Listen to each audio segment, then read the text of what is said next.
In this guide, I'm going to show you guys how to see your backup photos in Google Photos. Launch your Google Photos app, tap on your profile icon in the top right corner, then select Google Photos settings at the bottom. Here, go to Backup. You'll see if backup is turned on and which Gmail account is backing up your photos.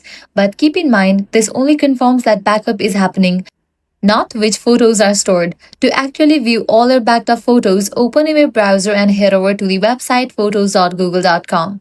Now make sure you are signed into the same Gmail account that you used for backup. You can verify this by checking your profile icon in the top right corner.